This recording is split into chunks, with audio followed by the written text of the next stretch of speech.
How you doing? I'm Darren with Ash Kickin' Barbecue. If this is your first time to the channel, then welcome. If you've been here before, then welcome back. Today, we're talking beef ribs. I got this 4.5 pound rack of beef ribs from my local butcher. I love cooking beef ribs. It's like brisket on a bone. They're super easy to do, and I'm gonna show you how to do them today. So you can kind of see here, we got some beautiful marbling, and then when we come over to this other side, you can see here, the fat goes all the way down. So we got to be careful with trimming these, and I'm going to show you guys how you can get this done pretty easy, still save the meat, and hopefully we have some nice bones here to gnaw on when we're done. We're going to be cooking on our pitboss Austin XL today. We're going to be running in that 275 to 300 degree range. I prefer closer to 300 just because cook them a little hot and fast.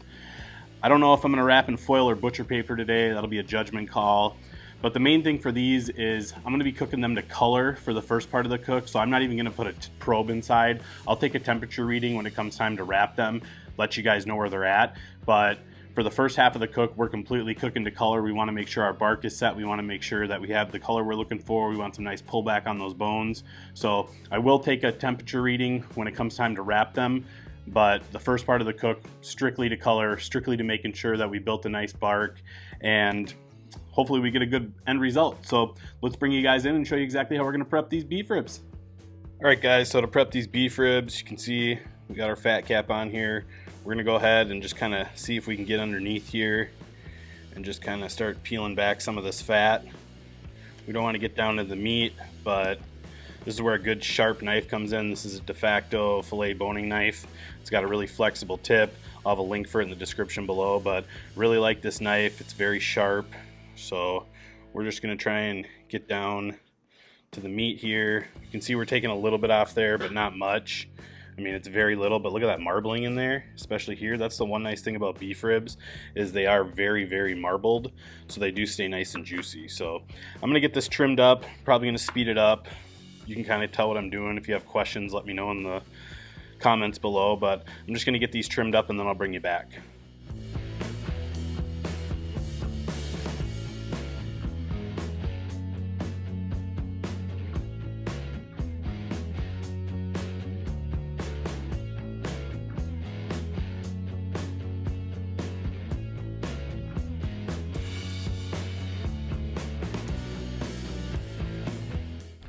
Alright guys, you can see here we got the top trimmed up. We got the majority of this hard fat off. Obviously we still have some here, but we're not going to take that too far down, hoping that this will render down, but we just don't want to take too much of this off, otherwise it's going to get kind of weird up on top here.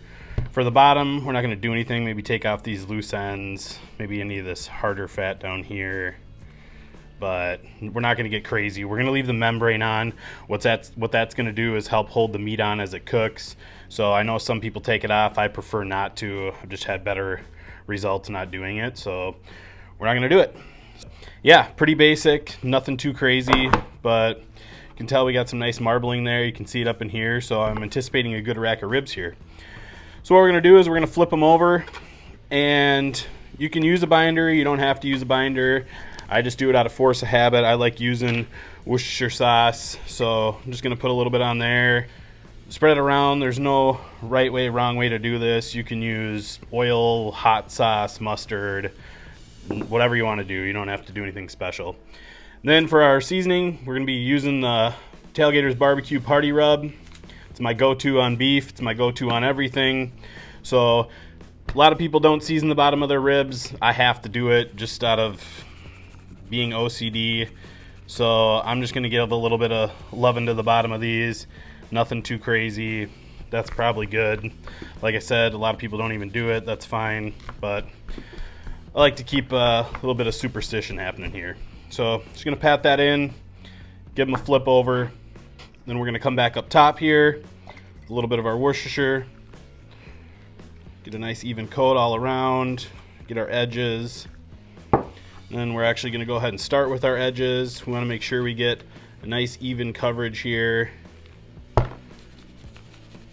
Build a nice bark.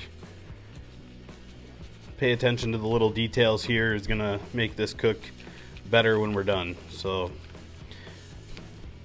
nice even coat. All right, we got our edges done.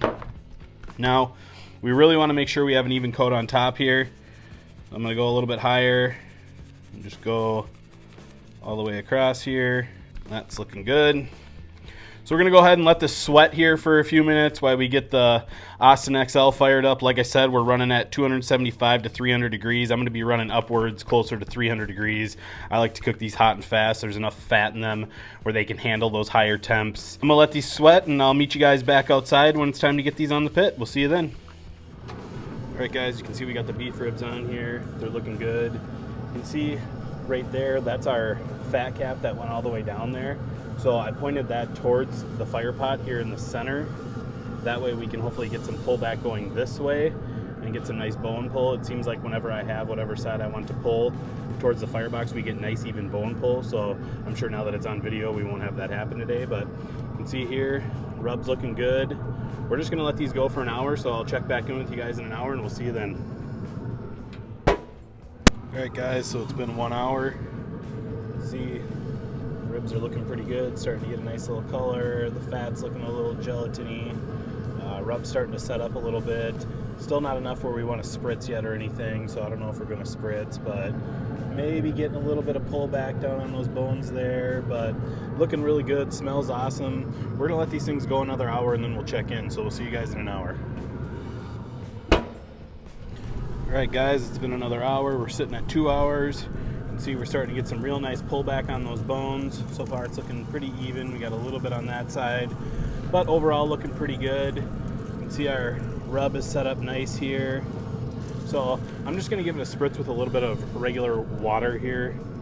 I would probably use apple juice, but I don't have any, so we're just gonna run a little bit of water. That's looking pretty good. Just get some of that off. So they're looking good. We're gonna let them go another hour. We'll come out and check them. Still got a ways to go, but so far so good. So we'll see you guys in an hour. All right guys, it's been 3 hours. Look at those beef ribs, looking good. Nice pullback there. Starting to sweat a little. I'm gonna go ahead and take a temp reading here. We're at about 179 degrees. Looking really good. A lot of moisture coming out. Bark is definitely set here. So I'm gonna get these inside and get them wrapped up and I'll bring you guys back. We'll see you then. All right guys, you can see we have our beef ribs here. They're looking good, nice and meaty. The first thing we want to do is take some of our water or whatever you're spritzing with and just kind of wet down the paper here. That's just gonna help you fold it.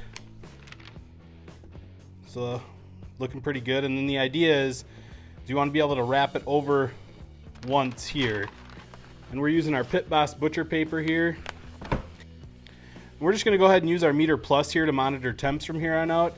You can either put it in right now and then wrap around it, or wrap it up and put it in, which is I think what we're going to do.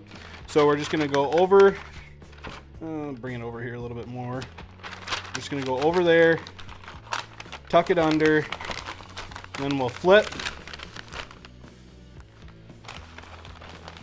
And then bring that up, and then we'll flip one more time just to tuck in our edges.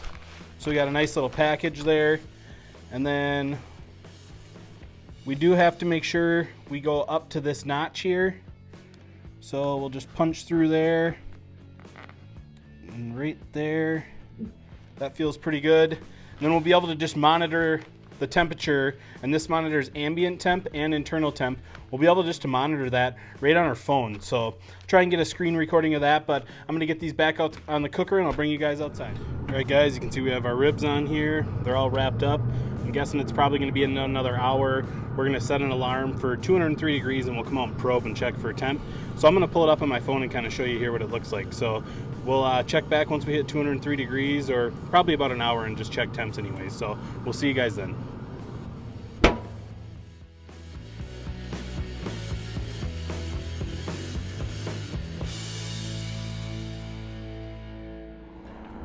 All right, so it has been an hour and 45 minutes. Our meter alarm went off. We're just gonna check for probe tenderness here.